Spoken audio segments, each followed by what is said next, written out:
우리가 인생을 살다 보면 꼭 성공만 하고 행복한 것만 아니에요. 때로는 실패하고 불행을 겪을 때가 얼마나 많이 있습니까? 그런데 문제는 우리가 이 실패 가운데서도 어떤 믿음으로 이루느냐에 따라서 그 일생이 완전히 달라지는 거예요. 오늘 또 본문 말씀 가운데서 이스라엘 백성들이 블레셋에게 크게 패배하는 것을 보면서 우리의 인생 가운데 실패를 닥칠 때 어떤 믿음으로 일어서야 할 것인가, 이 시간도 들려주시는 하나님의 음성을 다 함께 들을 수 있길 바랍니다. 먼저 본문 3절 말씀 다 같이 읽겠습니다. 백성이 진영으로 돌아오매 이스라엘 장로들이 이르되 여호와께서 어찌하여 우리에게 오늘 블레셋 사람들 앞에 패하게 하셨는고, 여호와의 언약궤를 실로에서 우리에게로 가져다가 우리 중에 있게 하여 그곳으로 우리를 우리 원수들의 손에서 구원하게 하자 하니. 아멘. 지난주에 말씀 나눴듯이 이 엘리 제사장의 아들들이 하나님께 드리는 제사를 무시하고 범죄함으로 인해서 그 가정이 영원한 심판을 받을 것을 경고했어요. 그래서 그 결과로 블레셋 사람들이 이스라엘을 침략하게 된 것입니다. 이 블레셋이라고 하는 것은 히브리어로 페르시팀이라고 하는데 원래 그 뜻은 촌사람이라는 뜻이에요. 그는 얼마나 촌스러우면 그런 이름이 붙여졌겠습니까? 그런데 무식하며 용감하다고 그들이 애굽이 전 세계를 지배하고 있을 때 라암세 3세 때 그들의 본거지인 지중해 글레데 섬으로부터 애굽을 침략하게 된 거예요. 그리고 대피하고 나서 이 애굽으로부터 요바에 이르기까지 지중해 이 해안에 흩어져서 살게 됐습니다. 그래서 가까이 있는 팔레스타인의 이 이스라엘을 계속해서 괴롭혀서 원수가 되어버렸던 거예요.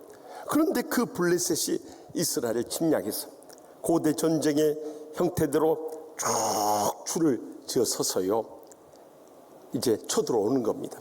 그래서 이스라엘 백성들과 마주쳐서 칼과 창으로 백병전을 일으키게 되는데 그 전쟁에서 이스라엘 군사들이 4,000명가량이 죽임을 당하고 만 거예요. 그래서 패잔병들이 돌아와서 이스라엘 장로들에게 그 패전 소식을 전했을 때 그 에베네셀 진영에 남아있던 장로들이 여호와께서 어찌하여 우리에게 오늘 블레셋 사람들 앞에 패하게 하셨는가? 그 패배의 원인이 여호와의 법궤를 실로에서 우리에게로 가져다가 우리 가운데 있게 하여 그것으로 우리를 원수의 손에서 구원하게 하자 하고 나서게 된 거예요.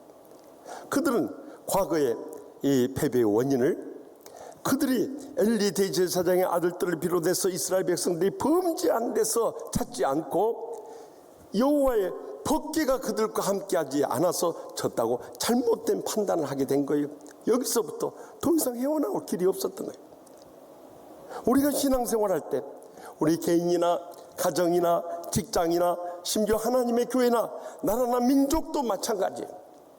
어떤 실패를 경험하게 됐을 때 그때 주님 앞에 엎드려야 되는 거예요. 가장 먼저는 주님과 우리 사이에 영적인 문제가 무엇인가 하는 것을 통해 잡아가면서 믿음을 회복하며 일어서면은 거기서부터 우리의 지난날의 죄악도 용서받을 뿐만 아니라 앞길이 열려지게 되는 것입니다. 지금 우리는 코로나19로 인해서 너무 전 세계적으로 큰 어려움을 겪고 있습니다만은 인간의 탐욕으로 시작된 이 코로나19로 인해서 지금 온 세계가 말할 수 없는 고통을 겪고 있는 거예요. 그럴 때 우리는 다른 길이 없어요. 먼저 우리 믿는 자들부터 주님 앞에 엎드려질 수 있기를 바랍니다. 그래서 주님과의 처음 사랑을 회복할 수 있는 기회로 삼아야 되는 거예요. 더 나아가서 하나님이 가장 기뻐하시는 성전 예배를 결코 물러서서는 안 되는 것입니다. 더 나아가서 죽으면 죽으리라는 신앙으로 일어서야 되는 거예요. 그런데 그렇지 못하다 보니까 이 코로나19가요 어제까지만 해도 1359명이 나오고요 25일째 지금 1000명 이상에서 이 헤어나올 길이 없는 거예요. 여러분, 정부의 방역 지침을 따라서 우리가 예방접종한다고 해서 이 문제가 해결될 것이 아니라 우리의 모든 병의 치료자 되시는 하나님께서 이 병을 거둬 주셔야만 우리가 살 길을 찾게 되는 것입니다. 그래서 우리는 이런 인생의 고통 가운데서 주님 앞에 엎드려 간절히 통에 잡아가면서 믿음으로 일어서야 우리 앞길이 열려지게 되는 것입니다. 그래서 시편 32편 3절에서 5절에 다윗 왕은 고백하기를 내가 입을 열지 아니할 때 종일 신음함으로 내 뼈가 쇠하였도다. 주의 손이 주야로 나를 누르시오니 내 진액이 빠져서 여름 가뭄에 마른같이 되었나이다.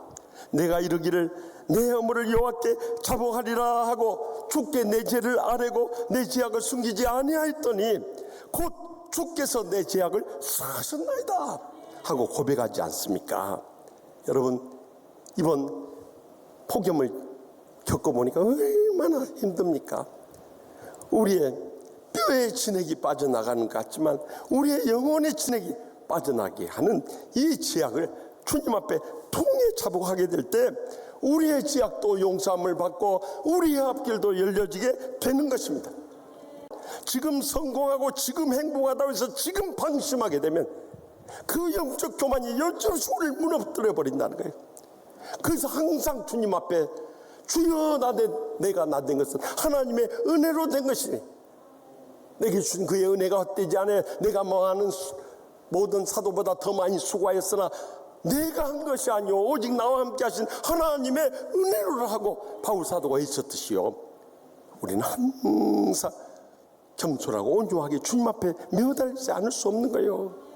그렇기 때문에 우리는 지난날의 인생의 실패 원인이 무엇인가를 철저히 통에 자복하면서 영적으로 바로 서고 복음의 열정을 쏟아서 평생도록 참만하지 않고 살아가게 되면 우리는 어떤 인생의 실패 가운데서도 전화위복의 기회를 삼고 다시 한번 영적으로 일어서면서 마지막 때 하나님의 복을 누리며 영광 돌리게 될 줄 확실히 믿으시기 바랍니다. 계속해서 본문 10절 말씀 다 같이 읽겠습니다. 블레셋 사람들이 쳤던 이스라엘에 피하여 각기 장막으로 도망하였고 살육이 심히 커서 이스라엘 보병에 엎드려진 자가 3만 명이었으며. 아멘. 이스라엘 장로들과 백성들은 이 블레셋과의 전쟁의 패배 원인이 그들의 범죄에 있는 것을 깨닫지도 못하고 이 실로에 있는 이 여호와의 법궤만 가져오면 된 줄 알고 그들의 진영인 에베네스에서 40km가량 떨어져 있는 실로에 가서 여호와의 법궤를 가져온 거예요. 그러자 하늘 찌를 듯이 이스라엘 백성들의 사기가 충천하고 기뻐하며 환호했어요. 그 소식을 들은 이 블레셋 사람들은 두려움에 빠져서요. 여기 7절에서 9절에 나온 바 같이 그들의 신이 진영에 이르렀도다 우리에게 화로다. 전에는 이런 일이 없었도다 우리에게 화로다. 누가 우리를 이 능한 신들의 손에서 건지리요? 그들은 광야에서 여러 가지 재앙으로 애굽인들을 친 신들이나 너희 블레셋 사람들아 강하게 되며 대장부가 되라. 너희가 히브리 사람의 종이 되기를 그들이 너희의 종이 되었던 같이 되지 말고 대장부같이 되어 싸우라 하면서 그들은 정신적으로 강하게 무장하고요 사력을 다해서 전쟁에 임하게 된 거예요. 오히려 결과는 이스라엘이 그 전쟁에서 대패를 당하게 되고 다 집으로 달아나 버리고 그 전쟁에서 사망한 군사의 수만이도 이 4,000명이 10배 가까운 3만 명이 이르는 대패를 이루고 만 거예요. 과거의 실패 원인을 바로 깨닫지 못하니까 현재 더 큰 불행을 겪고 만 거예요. 우리의 신앙생활에도 마찬가지입니다. 계속되는 이 코로나 어려움을 이것을 왜 이 코로나가 생기게 됐고 어떻게 극복해야 할 것인가 우리가 바로 분석하지 못하고 현재 대처하지 않으면요 우리는 여지없이 이 고통과 불행에서 헤어나올 길이 없는 거예요. 현재 있어서 우리의 문제가 무엇인가를 빨리 돌이키게 될 때 장래의 모든 것이 다 펼쳐지게 됩니다. 그런데 한국교회가 정말 진정으로 주님 앞에 모여서 예배드리고 간절히 부르짖으려고 하지는 않고 정부의 지시를 따서 비대면 예배를 드리고 모든 신앙의 사람들이 흩어져 버렸으니 이 코로나19를 속히 퇴치할 수 있는 그 길이 어디 있겠냐는 거예요. 심지어는 이 비대면 예배를 합리화하기 위해서 성경 말씀 인용한데 요한복음 4장 23절 말씀을 인용해요. 하나님께 참되게 예배하는 자들은 영과 진리로 예배할 때가 오나니 곧 이때라. 아버지께서는 자기에게 이렇게 예배하는 자들을 찾으시니라 하시면서요, 영과 진리로 예배드리니까 언제 어디서나 예배드려도 된다는 거예요. 여러분, 이 말씀의 배경부터 바로 알아야 되는 거예요. 이 말씀은 예수님께서 수가성 우물가 여인에게 복음을 전할 때 그의 죄를 깨우쳐주지 않습니다. 내가 남편이 5명이나 있었고 지금 있는 남편도 내 남편이 아니니라 하니까 이 여인이 자기 죄의 수치를 모면하기 위해서 예수님께, 우리 사마리아 성에서는 축복의 산인 그리스인 산에서 예배드리는데 유대 사람들은 이 예루살렘에서 예배드리는데 어느 곳에 예배드려야 됩니까? 이런 질문을 한 거예요. 그러자 예수님께서 뭐라고 합니까? 그리스인 산에서도 말고 예루살렘에서도 말고 영과 진리로 예배할 때가 온다는 거예요. 그러면 그 말씀의 깊은 의미가 뭐냐? 여기 영은 성령을 말씀하시고 진리는 하나님의 말씀을 말씀하신대요. 성령은 그 이후에 예수님 승천하시기 전에 제자들에게 내가 너에게 약속하신 것을 기다리라 그랬어요. 그래서 오순절에 성령이 강림함으로 인해서 그들은 성령 받고 하나님 말씀 가운데 온전한 예배를 드릴 수가 있게 되었던 거예요. 거기서부터 예루살렘 초대교회가 시작됐고 신약 성경의 모든 교회가 이어졌고 오늘날 우리에게도 이 복음이 전해서 이 치유하는 교회가 이 땅에 존재하게 된 거예요. 그렇다면 그것은 비대면으로 예배드리라는 말씀이 아니라 하나님의 교회를 통해서 성령과 말씀을 붙잡고 온전한 예배를 주님 앞에 드릴 것을 명령하고 계셨던 거예요. 그리고 결론적으로 히브리서 10장 23절에서 25절에 또 약속하신 이를 미쁘시니 우리가 믿는 도리의 소망을 움직이지 말며 굳게 잡고 서로 돌아봐 사랑과 선행을 격려하며 모이기를 피하는 어떤 사람들의 습관과 차지 말고 오직 그날이 가까움으로써 더욱 그리하자 하고 명령하셨습니다. 다시 말하면 우리의 남은 생에 하나님 앞에 기도하고 예배드리는 이 주의 전에서 믿음과 소망과 사랑을 안고 온전한 예배를 드려야 된다는 거예요. 그리고 말씀의 마지막 때가 되면 누가복음 21장 11절의 경고와 같이 사람 곳곳에 큰 지진과 기근과 전염병이 있음으로 인해서 사람들이 안 모이게 될 것을 주님이 익히 아시고 모이기를 피하는 어떤 사람들의 습관과 차지 말고 이 말씀의 마지막 때가 될수록 더욱 힘써 모이자라고 명령하셨던 거예요. 그러므로 우리는 다른 길이 없습니다. 현재 우리가 더 이상 실패의 불행이나 고통을 당하기 전에 만민이 기도하는 이 아버지 집에 모여서 하나님 앞에 예배드리고 간절히 합심해서 부르짖음으로 인해서 이 코로나19뿐만 아니라 어떤 질병과 인생의 실패의 불행조차도 물리칠 수 있길 바랍니다. 그것만이 우리가 영적으로 사는 길인 줄 확실히 믿습니다. 마지막으로 본문 11절 말씀을 다 같이 읽겠습니다. 하나님의 개는 빼앗겼고 엘리의 두 아들 홈니와 비나스는 죽임을 당하였더라 하며 이 여호와의 법궤는 하나님의 임재와 구원의 상징이었던 거예요. 그런데 이스라엘 백성들이 자신들의 죄는 깨닫지 못하고 돌이키지 못하니까 전쟁에 큰 대패를 했을 뿐만 아니라 그때까지 34,000명의 군사들이 사망이 이르고요, 더 충격적인 것은 하나님의 거룩한 법궤까지 이방 블레셋에 뺏겨버린 거예요. 더 가슴 아픈 것은 엘리 대제사장의 두 아들 홈니와 비느사까지 그 전쟁에서 전사하고 만 거예요. 그 충격적인 소식을 전해드는 엘리 대제사장이 뒤로 넘어져서 목뼈가 부러져서 그도 세상을 떠나게 되고, 그 둘째 며느리인 비느하스의 아내가 그 충격에 조산을 하고 그것을 죽고 마는 거예요. 여호와의 영광이 이제는 엘리 대제사장의 가정과 이스라엘에서 떠나버리고 만 거예요. 지금까지 그 어두웠던 사사시대가 종말을 고하는 순간이었던 거예요.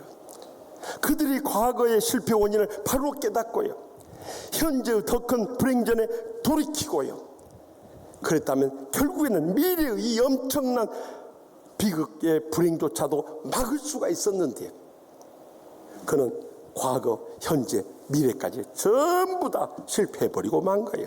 우리 인생도 마찬가지입니다. 우리가 교만함으로 인해서 실패와 고통과 불행을 겪을 때 그때라도 돌이키면 우리의 장래는 복되게 열려지게 되는 것입니다. 그런데 그때도 깨닫지 못하고, 제가 이렇게 목회를 하면서 보면요, 교만한 심령들이 점점 완악해지고 강팍해지고 이제 하나님께 도전하면서 달려드네요. 그 인생의 앞날은 죽음뿐이라는 것을 경고하지 않을 수 없는 거예요. 스스로 속이지 말라. 하나님은 업신여김을 받지 아니하나니 사람이 무엇으로 심든지 그대로 거두리라. 자기 육체를 위하여 심는 자는 육체로부터 썩어질 것을 구하고 성령을 위하여 심는 자는 성령으로부터 영생을 거두리라. 분명히 약속하지 않습니까? 그러므로 미래의 더 큰 불행을 막기 위해서라도 현재의 삶 가운데서 우리가 복음의 열정을 가지고 믿음으로 헌신하고 봉사하고 충성을 다하면 결국 그 영광스러운 은혜와 축복과 행복의 열매를 맺게 될 날이 꼭 다가오게 될 줄 확실히 믿으시기 바랍니다. 저는 이번 도쿄 올림픽을 겪으면서요, 가장 제 가슴속에 눈물 나게 했던 한 선수가 있어요.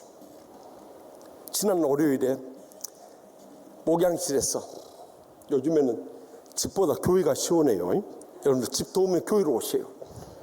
그래서 목사실에서 말씀을 준비한데 마침 이 도쿄 올림픽 생중계를 해요. 그래서 이 유도 경기하니까, 저도 고등학교 때 유도를 해왔기 때문에 깊은 관심을 가지고 보게 됐어요. 그 가운데 73kg급의 패자 부활전과 동메달 결정전을 보게 됐어요. 그 주인공이 제일동포 안창림 선수예요.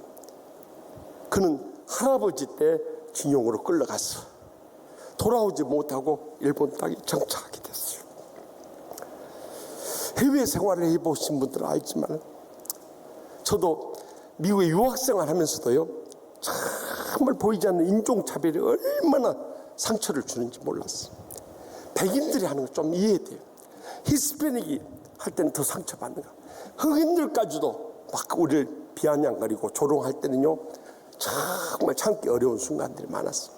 그러나 제일동포들은 해방 이전부터 해방 이후에, 그러니까 지금까지도, 몇 해 전에 일본 선교하러 갔더니요, 세상에 한인 가게들이 있는 동경 신주쿠에서 조센진 물러가라고, 너희들 고국으로 떠나가라고 막 조센진 하고 다른 말은 못 알아듣는데 그 소리는 알아듣겠더라고.